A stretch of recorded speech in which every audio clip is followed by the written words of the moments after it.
একটি ব্যাংকের কর্মচারীদের 70% নারী ও 60% বিবাহিত। পুরুষের 2/3 অংশ যদি অবিবাহিত হন তাহলে নারীদের কত ভাগ হচ্ছে বিবাহিত। তো এখানে নারী কর্মচারীর সংখ্যা হচ্ছে 70%, মানে 70 জন হচ্ছে নারী, তাহলে বাকি 30% বা 30 জন হচ্ছে পুরুষ। আর এই 70 জনের মধ্যে বিবাহিত নারী হচ্ছে, এই 70 জন নারীর মধ্যে বিবাহিত নারী হচ্ছে 60%। তাহলে এখানে বিবাহিত নারীর সংখ্যা হচ্ছে 42 জন। তা বিবাহিত নারীর সংখ্যা এখানে আমরা পেলাম 42 জন। তারপর প্রশ্ন বলেছে পুরুষের 3/2 অংশ যদি বিবাহিত হন তাহলে পুরুষের সংখ্যা হচ্ছে 30 জন।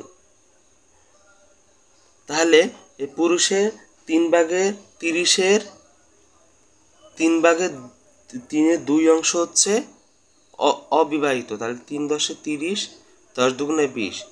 20 জন পুরুষ হচ্ছে অবিবাহিত। তো প্রশ্ন বলেছে যে নারীদের কত ভাগ হচ্ছে বিবাহিত। এখানে আমরা পেয়েছিলাম 20 জন পুরুষ অবিবাহিত, তাহলে বাকি 10 জন পুরুষ হচ্ছে বিবাহিত। তো 10 জন পুরুষ হচ্ছে বিবাহিত। তো প্রশ্ন বলেছে 60% বিবাহিত,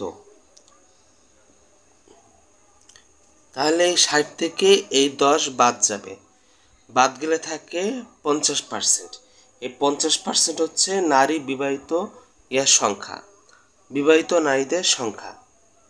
তাহলে এখানে এই 70 জন নারীর মধ্যে বিবাহিত হচ্ছে 50 জন।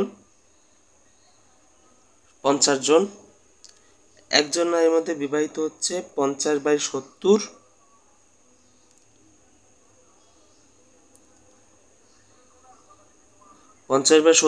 তো প্রশ্ন বলেছে ভাগ বলেছে, শতকরা বলেনি। তাহলে এটাকেই আমরা এখানে ছোট করে উত্তর বের করে ফেলবো। তাহলে এখানে 5/7 হচ্ছে এখানে এই প্রশ্নের উত্তর।